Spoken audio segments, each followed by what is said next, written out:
que nous rendons grâce au Seigneur pour le privilège qu'il nous accorde encore cet après-midi, disons ce matin, cet avant-midi, j'allais dire ce matin, pour que nous puissions partager la parole de Dieu.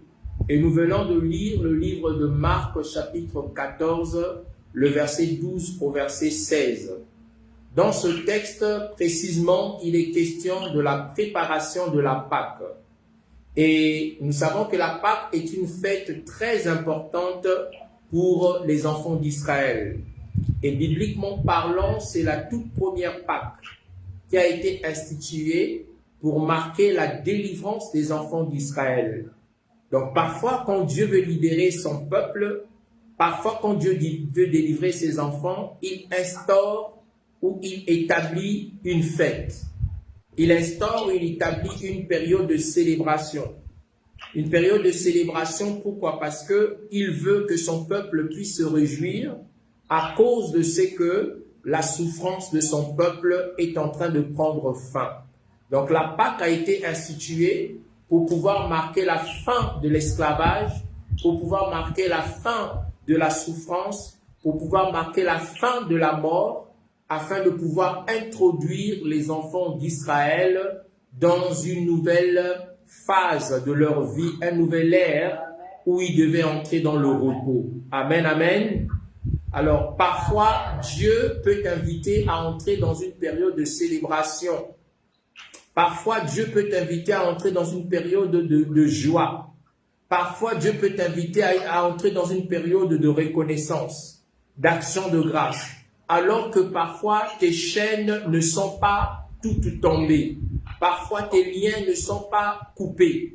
Parfois, la prison, les portes de la prison sont encore fermées. Mais Dieu, dans son amour, il est capable de pouvoir instituer des moments de célébration, des moments de fête, parce que la Bible dit que la Pâque était la fête de l'Éternel. Quand ils ont célébré cette fête de l'Éternel, ils l'ont célébré pendant qu'ils étaient encore en Égypte. Alléluia. Ils n'étaient pas encore partis de l'Égypte. Ils n'avaient pas encore quitté l'Égypte. Ils n'avaient pas encore reçu totalement leur délivrance. Mais Dieu instaure, j'allais dire, le principe de la fête pendant le deuil. Dieu instaure le principe de la fête dans le combat. Dieu instaure le principe de la fête dans l'adversité. Dieu instaure la Pâque pendant qu'ils étaient encore sous la coupe et la domination de Pharaon. En fait, l'acte qui était donc l'acte de la Pâque, le principe de la Pâque était un acte prophétique qui en fait annonçait la délivrance des enfants d'Israël. Alléluia. Car la soirée, la nuit où la Pâque a été instituée, il y a eu des symboles qui ont été faits, tels que le symbole du sang, qui ont été faits, tels que le symbole du sang. Et par le symbole du sang, la Bible dit que l'ange de la mort qui était entré en Égypte l'ange de la mort qui était entré en Égypte devrait sauter, devait passer outre les maisons qui avaient appliqué le sang. Donc le signe de la protection qui marquait que cette maison, on ne doit pas entrer, cette maison, on ne doit pas toucher, cette maison, on ne doit pas ôter la vie, la préservation et la protection venaient du sang. Et donc quand l'ange voyait le sang, l'ange passait outre. C'est pourquoi par définition étymologique, la Pâque signifie passer outre. En hébreu, ça veut dire pessa, donc traverser. Ça veut dire enjamber. Alléluia. Donc la fête de la Pâque, lorsqu'elle a été instituée pour les enfants d'Israël, c'était la signification d'un enjambement. C'était la signification de passer outre. C'était la signification de sauter. Alléluia. Et donc, il y a des moments dans notre vie où Dieu fait passer outre l'ange de la mort, où Dieu fait passer outre l'ange de la maladie, où Dieu fait passer outre l'ange des crises, où Dieu fait passer outre l'ange des ténèbres, l'ange qui veut venir ôter la joie, l'ange qui veut venir faire pleurer. Dieu est capable de le faire passer outre. Mais pour que l'ange passe outre, il faut la marque du sang de Jésus. car la Bible déclare, ils l'ont vaincu à cause du sang de l'agneau et de la parole de leur témoignage. Amen, amen. Donc on se rend compte que l'institution de la Pâque, ici, c'était une fête qui a été instituée pendant qu'ils étaient dans les chaînes, mais alors qu'ils étaient dans les chaînes, Dieu a institué des moments de célébration et il a permis que ces moments de célébration soient marqués d'un signe particulier qui était le sang de Jésus, afin que quand l'ange de la mort voit le sang, qu'il n'entre pas dans cette maison-là, qu'il ne puisse pas entrer dans la maison où il y avait la marque du sang et de pouvoir passer outre, à la gloire de Dieu et à la fidélité de Dieu. Et donc dans le Nouveau Testament, maintenant ici, on voit que les apôtres posent la question à Jésus. Ils ont dit à Jésus, où voudrais-tu que nous puissions te préparer la Pâque? Parce qu'ils savaient que la pratique de la Pâque faisait partie des coutumes du peuple d'Israël, non seulement des coutumes du peuple d'Israël, mais ça faisait aussi pratique des habitudes de Jésus. Jésus célébrait la Pâque avec ses disciples. Mais ici, cette fois-ci, les disciples lui demandent, Seigneur, où aimerais-tu que nous puissions te préparer la Pâque? Et Jésus leur dit, vous allez maintenant en ville. Il envoie 2 de ses disciples. Il leur dit, allez en ville. Et quand vous y arriverez, vous trouverez à un endroit un homme. Vous rencontrerez un homme qui porte une cruche. L'homme qui porte la cruche, suivez-le. Allez là où il va aller. Entrez dans la maison où il entrera. Et quand vous y entrerez dans cette maison, vous rencontrerez le propriétaire de la maison, le maître de la maison, et vous poserez la question au maître de la maison, où est-ce que le maître, c'est-à-dire Jésus, va manger sa Pâque avec ses disciples. Et lui, le maître de cette maison, vous montrera une chambre haute, une chambre qui a été préparée. Tout est prêt dans cette chambre. Tout est prêt dans cette maison où moi, je passerai la Pâque avec lui. Et donc, les 2 disciples sont allés, ils ont trouvé les choses comme Jésus l'avait dit, comme Jésus l'avait prédit. Et ce qui se passe, c'est que ils ont maintenant, à leur tour, préparé ce qu'il fallait préparer afin que le Seigneur puisse manger la Pâque avec ses disciples. Que quelqu'un me dise Amen. Amen. Gloire à Dieu. Alors, cette histoire, elle est merveilleuse. Pourquoi? Elle est merveilleuse parce que cette histoire nous parle. Il y a beaucoup de choses ou d'images dans cette histoire qui nous parlent. Premièrement, ce sont les disciples qui sont préoccupés, qui se préoccupent de là où Jésus doit manger la Pâque. Ils se sont préoccupés des affaires qui concernaient Jésus. La première des choses, c'est eux qui se préoccupent. Ils disent, mais Seigneur, où aimerais-tu que nous puissions te préparer la Pâque? Où aimerais-tu manger la Pâque? C'est eux qui se préoccupent. Donc la première pensée que nous pouvons partager ce matin, c'est celle de la préoccupation des affaires de notre Dieu. Nous devons apprendre à nous préoccuper des choses du Seigneur. Nous devons apprendre à nous préoccuper des affaires de notre Dieu. La Bible déclare qu'alors que Jésus avait 12 ans, il était resté dans le temple. Ses parents sont rentrés, c'était aussi pendant une période de fête. Alors qu'ils sont rentrés pendant la période de fête, il est dit qu'ils se sont rendus compte que Jésus était rentré. Et comme Jésus était resté, ils sont rentrés le chercher. Ils sont allés trouver Jésus au milieu des anciens. Et là, au milieu des anciens, Jésus était en train de parler des choses du royaume. Et les anciens, ils étaient très étonnés de voir, mais d'où venait à cet enfant de 12 ans la sagesse. Son père et sa mère, donc Marie et Joseph, lui disent, ah, notre enfant, pourquoi tu nous as fait ça? Tu nous as préoccupés et nous te cherchons. Jésus répond, ne savez-vous pas que je dois m'occuper des affaires de mon père? Jésus n'avait que 12 ans. Il a dit à son père et à sa mère, à Marie et à Joseph, ne savez-vous pas que je dois m'occuper des affaires de mon Père. Alors la première invitation, lorsque nous lisons ce texte, où voudrais-tu que nous te préparons la Pâque? La première préoccupation, c'est que les disciples se sont préoccupés des affaires de Dieu.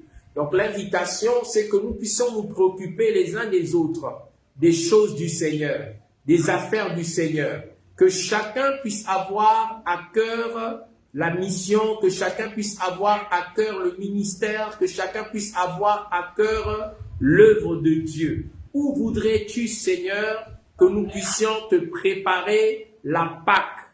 Où voudrais-tu manger la Pâque?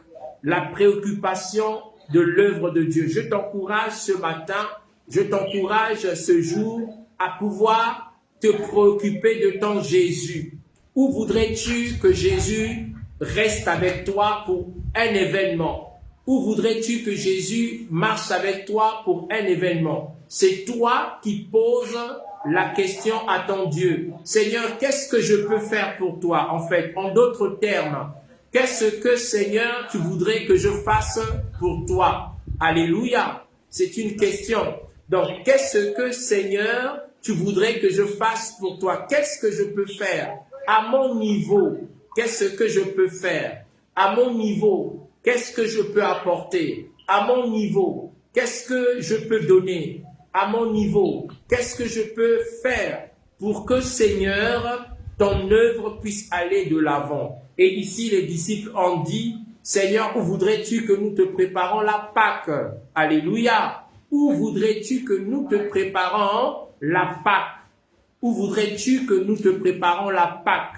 C'est une question posée et une question qui a été répondue. Alors, je voudrais que vous invitez à la réponse que le Seigneur donne. Voyez-vous, la réponse que le Seigneur donne, elle est merveilleuse. C'est que le Seigneur fait, c'est que le Seigneur envoie 2 de ses disciples. Donc, de tous ceux qui se sont posé la question, le Seigneur sélectionne 2 de ses disciples. Alléluia. Au milieu de ceux qui se ont posé la question, le Seigneur sélectionne 2. Ça veut dire qu'il donne la responsabilité à 2 de ses disciples de pouvoir aller dans la ville. Ce que je voudrais aussi dire, c'est que le symbole 2 est le symbole du témoignage. Le symbole du témoignage, le symbole de sa confirmation, le symbole de la vérité. Le chiffre 2 ou le nombre 2, c'est le nombre où la valeur spirituelle exprime le témoignage, la vérité et la confirmation du témoignage. Alléluia. Donc Jésus choisit 2 de ses disciples pour pouvoir aller en ville, pour pouvoir parcourir la ville et que dans la ville, après, il leur donne un signe. Il dit, vous irez en ville et vous rencontrerez un homme qui porte une cruche. Suivez cet homme qui porte la cruche. Allez avec lui, partout il va se rendre. Lorsqu'il y arrivera dans une maison, entrez dans cette maison-là. Et dans la maison, vous trouverez le maître de la maison. Vous direz au maître de la maison, où est-ce que le maître Jésus passera la Pâque avec ses disciples? Amen, amen. Donc les deux de ses disciples sont sortis. Et quand ils sortent, ils rencontrent sur leur chemin un homme qui porte une cruche. Ce que je voudrais ouvrir en parenthèse, c'est que au temps de Jésus, le port de la cruche était réservé aux femmes. Les ports de la cruche étaient réservés aux femmes. C'était les femmes qui avaient la responsabilité de pouvoir porter les cruches afin de pouvoir aller chercher de l'eau pour leur famille. Donc c'était elles qui devaient aller au puits. C'était elles qui devaient aller au puits pour pouvoir puiser de l'eau et ramener de l'eau à la maison. C'est comme ça que dans l'Ancien Testament, on voit par exemple le cas des filles de Jéthro. C'était elles qui partaient puiser de l'eau afin d'abreuver les brebis de leur père. C'est elle qui avait de l'eau, qui partait puiser de l'eau. Et à partir de ce moment-là, Moïse est arrivé et Moïse les a aidés. Moïse a aidé, pourquoi? Parce que il voulait que la grâce de Dieu, il voulait que la fidélité de Dieu, il voulait que la bonté de Dieu, il voulait que la justice de Dieu puisse être rendue parce que ces femmes-là étaient menacées par des bandits. Moïse les a aidés. Donc je reviens à la pensée selon laquelle le port de la cruche, c'était régulièrement réservé aux femmes. Maintenant, pour la circonstance, Jésus envoie les disciples et il leur donne un signe. Il dit, vous irez en ville, vous rencontrerez des hommes. Vous rencontrerez des hommes, mais parmi les hommes que vous allez rencontrer, il y en aura un que vous allez rencontrer et celui-là, il aura un signe. Il portera une cruche sur ses épaules. L'homme qui portera la cruche sur ses épaules, c'est lui que vous devez suivre. Vous le suivrez. Il va aller. S'il marche 1 kilomètre, marchez 1 kilomètre avec lui. S'il marche 300 mètres, vous marcherez 300 mètres avec lui. Mais vous allez le suivre. Vous le suivrez jusqu'à ce qu'il va aller entrer dans une maison. Quand il entrera dans la maison, entrez dans cette maison aussi. Et vous posez la question au maître de la maison, au propriétaire de la maison, en lui disant, où est-ce que le maître passera-t-il la Pâque? Et lui, il va vous montrer une chambre qui est au-dessus, la chambre haute. Et là, tout est prêt pour que je puisse passer la fête de Pâques avec vous. Je reviens en disant ceci. Lorsque nous posons une question au Seigneur, toutes les questions que nous posons au Seigneur a déjà une réponse. Amen. Toutes les questions que nous posons au Seigneur, toute question sincère, toute question qui vient d'un cœur pur, toute question qui vient d'un cœur sincère, toute question qui vient d'un cœur qui est rempli d'amour pour Dieu, lorsque la question est posée, alors que vous posez cette question, une réponse est déjà prévue. Alléluia. Une réponse prête, une réponse préparée est déjà prévue pour vous. Parce que la question que vous avez posée, vous l'avez posée avec sincérité. Vous l'avez posée avec souci dans votre cœur. Vous l'avez posée avec joie dans votre cœur. Vous l'avez posée sans duplicité. Vous avez demandé à Dieu quelque chose. Lorsque vous posez la question à Dieu, lorsque vous demandez à Dieu avec sincérité, vous lui posez une question, il faut savoir que cette question-là est déjà répondue. Il y a déjà une réponse. C'est ce qu'on observe ici. Eux, ils posent la question et Jésus leur répond en leur disant, allez à tel endroit, vous rencontrerez un homme, suivez cet homme, il rentrera dans une maison, dans cette maison-là, posez la question au maître de la maison. Dites au maître de la maison, où est-ce que je vais manger la Pâque? Et il va vous montrer un endroit qui a déjà été préparé pour que je puisse manger la Pâque avec vous. Ce que je voudrais aussi dire, c'est que, bien-aimés dans le Seigneur, en vérité, toute chose est déjà préparée pour une personne qui cherche Dieu de tout son cœur, de toute son âme, de toute sa force et de toute sa pensée. Quand vous vous disposez sincèrement avec le Seigneur, les choses sont déjà préparées pour vous. Dieu a déjà tout prédestiné pour vous. Dieu a déjà tout préparé. Eux, ils ont posé la question. Jésus leur a dit, vous allez à cet endroit, vous rencontrerez quelqu'un. Les choses sont prêtes. Les choses sont déjà préparées pour ceux-là qui posent des questions de tout leur cœur, de toute leur âme, de toute leur force, avec sincérité, auprès du Seigneur. Autre chose, c'est que vous savez, les femmes ont posé la même question. Les deux femmes qui allaient au sépulcre après la mort de Jésus, elles se sont posé la question avec sincérité. Elles se sont dit, mais nous allons là-bas. Nous sommes des pauvres femmes. Qui va rouler pour nous la pierre? Alléluia. Elles se sont posé la question de savoir, mais qui roulera pour nous la pierre? Nous voulons embaumer le corps de Jésus. Nous voulons oindre son corps des arômes. Nous voulons mettre des aromates sur son corps. Mais qui roulera pour nous la pierre? Mais pendant qu'elles se sont posées cette question, alors qu'elles se sont demandées, parce que ça venait droit de leur cœur, parce que leur cœur était sincère, parce que leur pensée était sincère, parce que leur cœur était vrai, dès qu'elles se sont posées la question, Dieu a envoyé son ange rouler la pierre. Alléluia. Dieu a envoyé son ange rouler la pierre. Donc, je voudrais encourager quelqu'un à être vrai avec son Dieu. Je voudrais encourager quelqu'un à être sincère avec son Dieu.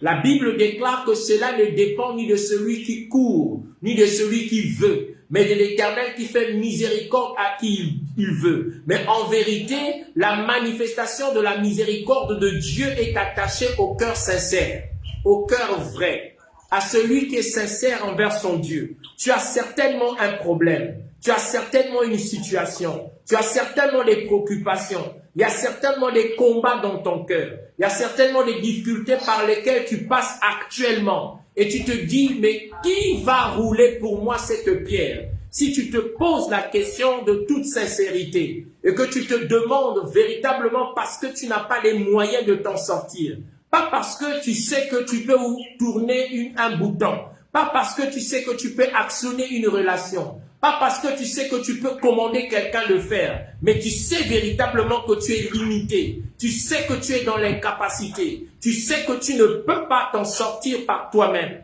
Lorsque tu te poses sincèrement la question à Dieu, Dieu a déjà pourvu, Dieu a déjà répondu, Dieu t'a déjà précédé à l'endroit où le rendez-vous est appelé à avoir avec lui. Alléluia. En vérité, Dieu t'a déjà précédé à cet endroit-là. Il t'a déjà précédé à cet endroit. Pourquoi? Parce que ton Dieu était avant toi. Il était avant toi et il t'avait précédé. Parce qu'il était avant toi, parce qu'il t'avait précédé, il t'a aussi précédé dans le temps. Selon que tu arriveras, selon que tu atteindras le but. Lui, ton Dieu, il t'a déjà précédé. Je dis à quelqu'un que le Seigneur t'a déjà précédé. Je suis venu dire à une famille que le Seigneur t'a déjà précédé. Je suis venu dire à quelqu'un ce matin que ton Dieu t'a déjà précédé parce qu'il était avant toi. Il était avant toi. Il savait ce qui allait se faire dans ta vie. Il savait ce qui allait se faire dans ta maison. Il savait ce qui allait se faire dans ta famille. Il savait ce qui allait se faire dans la vie de tes enfants. Il n'est pas situé dans le temps. Il n'est pas limité dans le temps. Avant le temps, Dieu existe. Après le temps, il existera. C'est toi et moi qui sommes limités dans le temps. Mais parce que nous sommes limités dans le temps et dans notre sincérité, si nous posons à Dieu une question, je dis à quelqu'un, il y a une chambre haute qui a déjà été préparée pour toi. Je dis à quelqu'un qu'il y a une chambre haute qui a déjà été préparée pour ta famille. Je dis à quelqu'un qu'il y a une chambre haute qui a déjà été préparée pour ta maison. Une chambre haute où tu passeras la Pâque avec le Seigneur. Une chambre haute où tu vas célébrer le mariage de tes enfants. Une chambre haute où tu vas célébrer ton propre mariage.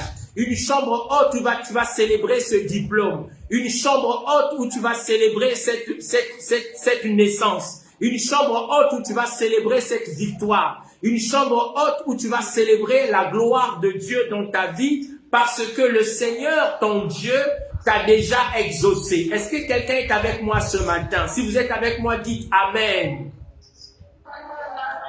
Je voudrais t'encourager, mon frère, que le Seigneur, ton Dieu, t'a déjà précédé. Je voudrais t'encourager, ma sœur, que le Seigneur, ton Dieu, t'a déjà précédé. Les disciples se sont posés juste une question et le Seigneur leur a dit, votre question a déjà une réponse.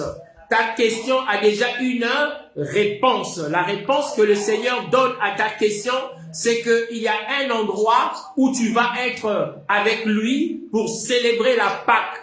Tout est prêt. Tout est préparé. Il y a un endroit prêt pour toi. Il y a un endroit préparé pour ton mari. Il y a un poste préparé pour ton mari. Il y a un poste préparé pour ton épouse.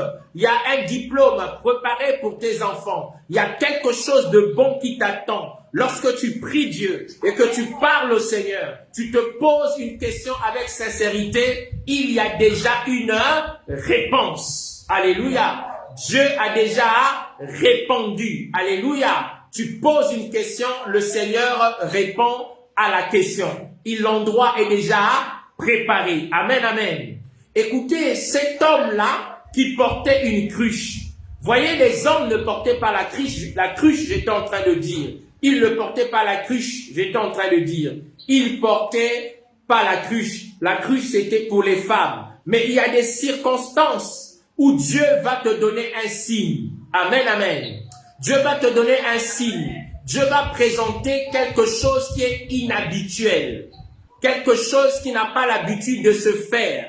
Dieu va commencer à te présenter cette chose qui est inhabituelle. Lorsque vous rencontrez dans votre vie les choses inhabituelles, lorsque vous rencontrez dans votre vie les choses qui n'ont pas l'habitude de se faire, même si c'est quelque chose qui te fait mal, sache que Dieu est en train de te parler. Même si la chose te dérange, c'est quelque chose d'inhabituel, sache que Dieu est en train de te parler. Sache que Dieu est en train de te tirer les oreilles. Sache que Dieu est en train de pouvoir te montrer quelque chose qu'il veut faire avec toi. Soit il veut t'épargner d'un danger, soit il veut te bénir. Donc les choses inhabituelles que vous allez remarquer dans votre vie, les choses inhabituelles que vous allez remarquer dans votre famille, vous savez que ça là, ça n'arrive pas. Ça là, ça ne se fait pas. La chose qui n'arrive pas là, la chose qui ne se fait pas, sache que Dieu est en train de te parler. Lorsque tu sais que ton patron ne te parle pas comme ça, Dieu permet et t'ouvre les yeux pour que tu te rendes compte qu'il n'a pas l'habitude de te parler comme ça. Lorsque tu parles à ta femme, à ton mari, tu te rends compte qu'il agit comme s'il n'avait pas l'habitude d'agir comme ça. Sache que Dieu est en train de t'ouvrir les yeux pour quelque chose. Dieu est en train de t'aviser. Dieu est en train de t'avertir. Dieu est en train de te parler. C'est à toi d'avoir le discernement et de discerner, de comprendre le signe que Dieu voudrait te donner à cet instant-là. Si tu rates le coche, si tu manques le signe, tu risques d'avoir des difficultés parce que Dieu ne peut pas permettre que quelque chose arrive sans qu'il n'ait avisé ses serviteurs, les prophètes. Alléluia. Rien ne peut arriver à ta vie. Rien ne peut arriver à ta maison sans que tu ne sois averti. Vous savez, Dieu nous a toujours avertis. Dieu vous a toujours donné des signes. Dieu vous a toujours parlé. Dieu vous a toujours inspiré. Dieu vous a toujours donné des signes inhabituels. Mais lorsque Dieu donne des signes, le problème que nous avons, c'est que nous n'arrivons pas à saisir le signe que Dieu nous donne. Nous n'arrivons pas à nous laisser conduire par le signe que Dieu a donné. Dieu leur avait donné un signe. Vous allez rencontrer un homme qui porte une cruche. Eux, ils ne se sont pas dit autre chose que ce que le Seigneur s'était dit. Ils n'ont pas dit, mais ce n'est pas dans l'habitude des hommes de porter une cruche. Qu'est-ce que ce n'est pas dans l'habitude des hommes de porter une cruche? Nous n'allons pas porter, nous n'allons pas le suivre. Mais ils l'ont suivi parce qu'ils savaient que le Seigneur avait dit que l'homme qui porte la cruche, c'est l'homme que vous allez suivre. Ce jour, ce dimanche, je suis venu te dire, fais attention aux signes que Dieu te donne. Alléluia. Dieu peut te parler au travers de tes enfants. Dieu peut te donner des signes au travers de tes petits-enfants. Parfois, Dieu t'invite à la prière. Un pasteur avait témoigné en disant, un jour, alors qu'il était assis au salon, il voit juste sa fille, sa petite fille qui prend un foulard. Elle attache sur la tête. Elle attache le foulard. La fille, une petite qui va entrer dans la chambre. Il se dit, mais c'est quoi ça? Il suit sa fille. Il va voir sa fille à genoux, en train de prier. Il avait compris par là que Dieu l'invitait à prier. Dieu était en train de lui dire, quitte le salon, là où tu as les mains croisées, les bras croisés, va prier. Et quand il est entré dans la prière, le Seigneur l'a visité. Le Seigneur l'a touché. Le Seigneur s'est glorifié dans sa vie. Bien-aimé dans le Seigneur enverra un signe, quelque chose d'inhabituel. Quelque chose qui n'a pas l'habitude de se faire. C'est à toi d'être attentif. C'est à toi de surveiller tes arrières. C'est à toi de regarder et de voir, de comprendre, même si c'est inhabituel, quel est le message que mon Dieu me donne. Ce que Dieu aimerait que je fasse. Est-ce que quelqu'un m'entend ce matin? Est-ce que quelqu'un comprend ce que le pasteur est en train de dire ce matin? Dieu te donne des signes et beaucoup de signes dans les rêves. Mais tu négliges les signes que Dieu te donne. Dieu te parle souvent dans les rêves. Dieu te parle souvent dans les songes. Dieu te parle souvent dans les visions. mais tu négliges les signes que Dieu te donne. Mais les signes que Dieu t'a donnés la nuit, c'est ce qui va se faire le jour. Est-ce que quelqu'un entend ce que le pasteur dit? Joseph, Dieu l'avait prévenu qu'il deviendra premier ministre. Dieu l'avait prévenu qu'il deviendra grand. Dieu l'avait prévenu qu'il deviendra fort. Dieu l'avait prévenu qu'il deviendra puissant. Dieu l'avait prévenu au travers des rêves. Il a eu 2 rêves. Il a eu le rêve où son étoile était adorée par la lune, le soleil et 11 autres étoiles. Il a eu un autre rêve où ils sont allés allier des gerbes et sa gerbe s'éteint debout et 11 gerbes se sont fléchis les genoux pour adorer sa gerbe. C'était dans les rêves, c'était dans les songes que Dieu lui avait donné des signes. Et ce qu'il avait vu était inhabituel. Alléluia. C'est inhabituel de voir le soleil adorer la lune. Plutôt, j'allais dire, c'est inhabituel de voir le soleil adorer une étoile. C'est inhabituel de voir la lune adorer l'étoile. C'est inhabituel de voir 11 étoiles fléchir les genoux devant l'étoile de Joseph. C'était inhabituel. Mais Joseph n'a pas négligé cela. Joseph n'a pas abandonné cela. Joseph a compris derrière le signe inhabituel, Dieu était en train de l'introduire dans sa destinée. Amen, amen. Dieu était en train de l'introduire dans l'accomplissement de sa destinée. Même si vous remarquez des choses inhabituelles dans votre corps, sachez discerner ces signes inhabituels. Ça ne vous ressemble pas. Vous n'avez pas l'habitude de voir ces choses. Vous n'avez pas l'habitude d'entendre ce genre de paroles. Vous n'avez pas l'habitude de voir ce genre de comportement autour de vous, dans votre maison, dans votre famille, dans votre lieu de travail. Il y a des choses inhabituelles qui arrivent. Sachez ceci, que Dieu est en train soit de vous prévenir de quelque chose, soit de pouvoir vous épargner pour vous amener ailleurs. C'est à vous de discerner les saisons dans lesquelles vous êtes. Dieu enverra un signe inhabituel. Ce signe sera peut-être un homme qui porte une cruche. Nous en avons rencontré dans notre vie, mais nous n'avons pas été attentifs. Et parce que nous n'avons pas été attentifs, nous ne sommes pas arrivés à l'endroit où le rendez-vous devait se faire. Est-ce que quelqu'un est avec moi ce matin? Que Dieu vous bénisse encore ce matin. Écoutez, Dieu est un Dieu qui parle au travers des signes. Si Dieu vous a donné un signe, attachez-vous à ce signe-là. Si Dieu vous a donné un signe, respectez ce signe-là. Respectez ce consigne-là. Dieu avait dit à Jean-Baptiste que tu ne boiras pas de liqueur. Tu ne boiras pas de boisson enivrant. Tu ne boiras pas de liqueur. C'est un signe qui lui a été donné. Et c'est inhabituel. C'était inhabituel. Dieu parle depuis le ventre de sein de sa mère qu'il ne boira pas, qu'il ne s'enivrera pas. C'était un signe que Dieu lui avait donné. C'était à lui, Jean-Baptiste, de respecter le signe afin que le plan parfait de Dieu puisse s'accomplir dans sa vie. Vous avez certainement reçu un signe de la part de Dieu. Un signe qui vous conduit quelque part. Un signe qui vous montre que Dieu est avec vous. C'est quelque chose d'inhabituel. Je connais un frère. Ce frère avait ou a l'habitude de voir une étoile. Une étoile qui apparaît comme ça. Il a les yeux ouverts. Il y a des moments quand il lève les yeux vers le ciel, il voit une étoile qui apparaît. Et quand il a vu cette étoile, il sait que ce jour-là, s'il a quelque chose qu'il va faire, la chose va réussir. Il sait que ce jour-là, s'il a une prédication qu'il va faire, il va prêcher comme jamais auparavant. Il sait que ce jour-là, s'il a un événement qui arrive, cet événement est une source de bénédiction pour lui. Dieu souvent vous donne des signes, mais vous ne faites pas attention aux signes que Dieu vous donne. Vous ne faites pas attention aux signes que Dieu vous donne.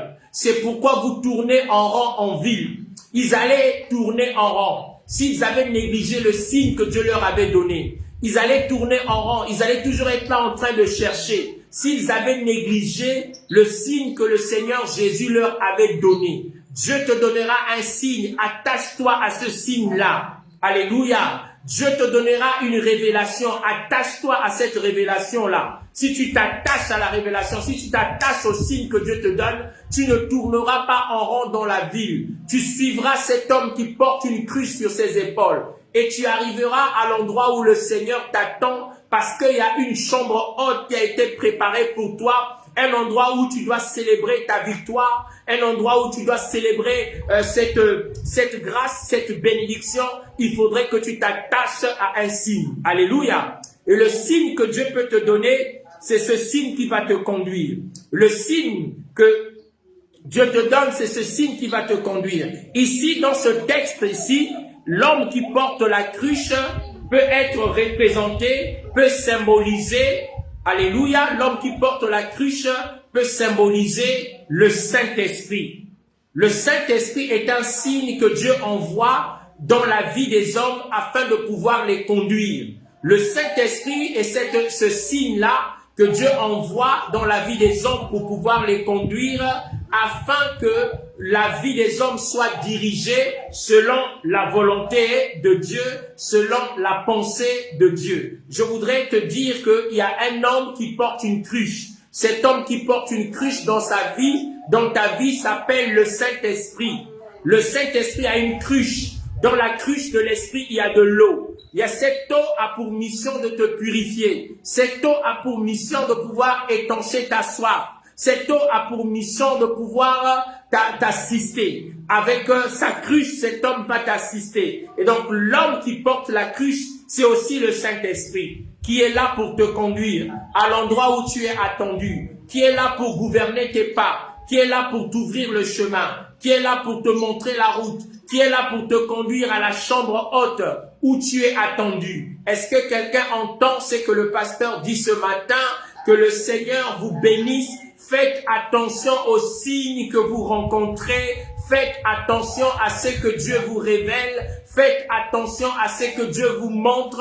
Dieu vous le montre en vision, en songe, mais il vous le montre aussi naturellement. Il vous le montre, il vous le prouve. C'est à vous de pouvoir faire attention aux signes. Je me souviens d'un frère, alors qu'il était devant le guichet de la préfecture et qu'il se battait pour la régularisation de ses papiers. Et cette fois-ci, on devait lui donner un récépissé provisoire. Mais quand il arrive, il est au guichet, une femme lui dit « Monsieur, vous n'avez pas le droit, vous devez chercher un avocat qui doit répondre pour vous. » Il dit « Mais j'ai déjà un avocat. » Il dit « Non, non, non, je ne vous donne pas les papiers. » Ce qui s'est passé, c'est que le dossier qu'il avait amené a été déchiré sous ses yeux.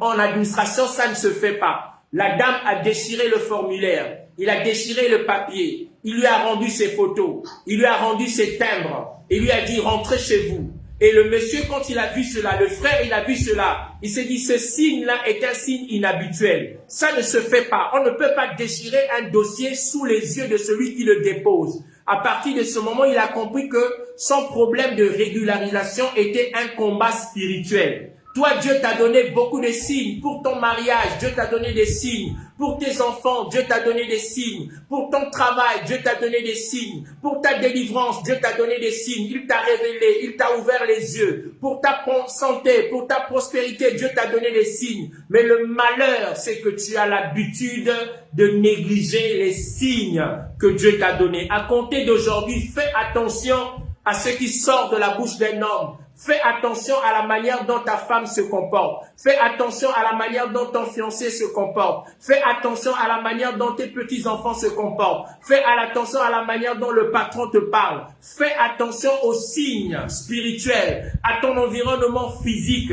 Parce que derrière, Dieu est en train de te parler. Dieu veut te libérer. Dieu veut te sauver. Dieu veut te délivrer. C'est à toi de pouvoir accepter et recevoir ce que Dieu veut te donner. Est-ce que quelqu'un est avec moi ce matin? Alléluia. Alors je vais terminer avec une image. Vous lirez dans Actes chapitre 10 l'histoire de Pierre qui s'en va chez Corneille. Vous allez voir que dans Actes, alors que Pierre était dans la prière, pendant que Pierre était en train de prier, alors que Pierre était en train de prier, Dieu a donné à Pierre un signe. Dieu a donné à Pierre un signe. Et le signe que Dieu donne à Pierre est une vision. Dans la vision, Pierre voit une toile. Dans la toile, il y avait des animaux impurs. Des animaux qui étaient interdits aux enfants d'Israël de manger. C'était strictement interdit de toucher et de manger. Et Dieu dit à Pierre, maintenant tue et mange. Alléluia. Il lui dit, tue ces animaux et mange-le. L'apôtre Pierre dit, non, je n'ai jamais rien mangé de souillé. Je ne peux pas manger ces animaux. Je ne peux pas manger les reptiles. Dans ma tradition, ça ne se passe pas comme ça. Dans mes coutumes, ça ne se passe pas comme ça. Je ne dois pas manger. Je ne dois pas toucher. La Bible dit que la vision s'est retirée. Pierre était toujours dans la présence de Dieu. Il était toujours en train de prier. Dieu envoie encore la même vision, le même signe. Il lui donne la même vision, le même signe. Et la voix lui dit, Pierre, tue et mange. Pierre répond et dit, depuis que je suis né, je n'ai jamais mangé ça. Ma famille n'a jamais mangé ça. Dans nos coutumes en tant que peuple juif, nous ne mangeons pas des animaux impurs. Il est interdit par la tradition d'en manger. La vision se retire. Il continue à prier. La vision revient encore. Et quand la vision revient, Dieu lui dit, tue et mange. Lui, il refuse. Quand il a refusé, la vision s'est retirée. Et subitement, on vient toquer à la porte pour lui dire, Pierre, il y a des hommes qui te cherchent. Et quand il descend, c'était des émissaires qui venaient de chez Corneille. Corneille avait envoyé les gens. C'est que Corneille a été visité par Dieu. Corneille était un païen qui a été visité par Dieu. Et Dieu envoie une vision, c'est Pierre, pour dire à Pierre qu'aujourd'hui tu dois aller chez les païens. Je fais de toi apôtre des païens. Je fais de toi mon serviteur. Tu vas aller prêcher chez les païens. Mais dans la vision, le signe que Dieu avait donné à Pierre, Pierre avait refusé ce signe parce que la chose que Dieu lui avait demandé de faire était inhabituelle dans ses coutumes. Alléluia. Mais seulement comme il avait refusé de manger, il avait refusé son propre appel.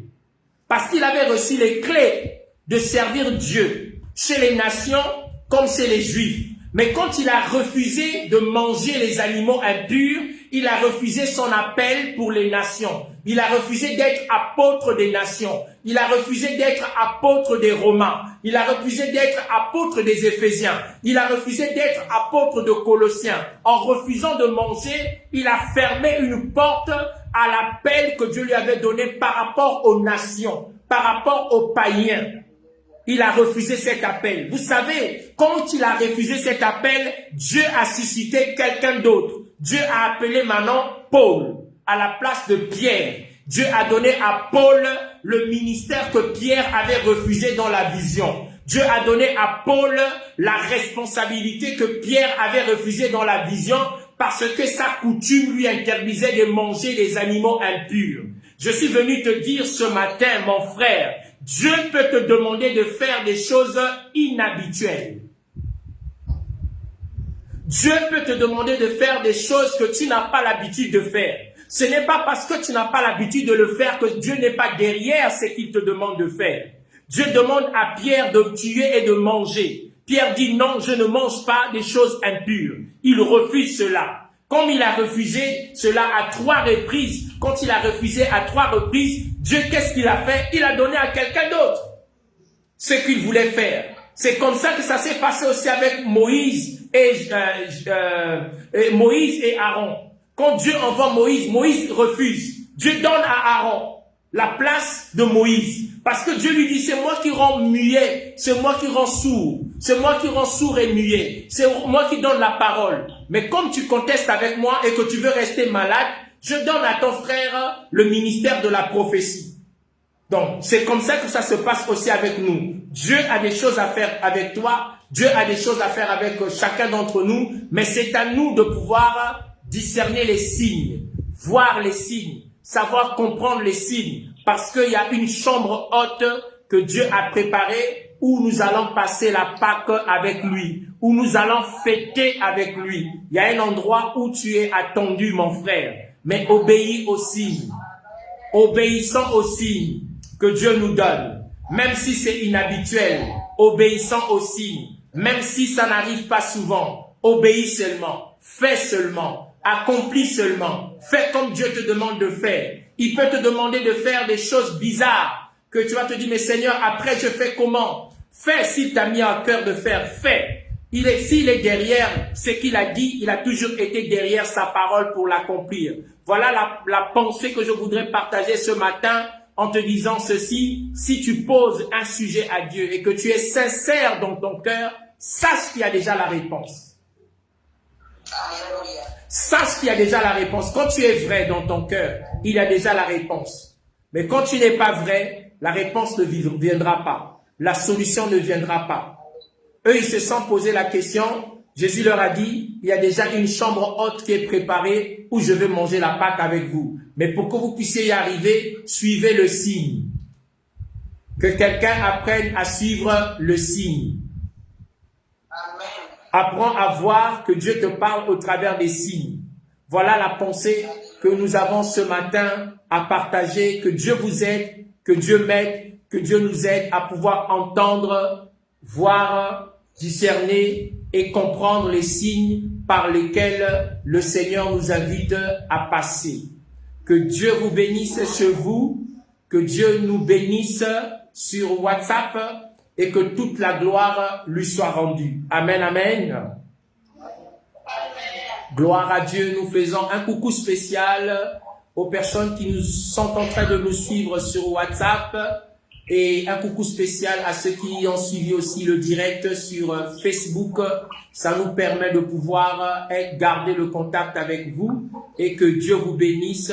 Je vais repartir sur WhatsApp et pouvoir clôturer ces moments avec chacun d'entre nous. Vous pouvez prier et demander à Dieu l'intelligence et la sagesse de pouvoir suivre les signes qu'il vous donne. Marchez avec ces signes et que Dieu vous bénisse. Amen. Gloire à Dieu.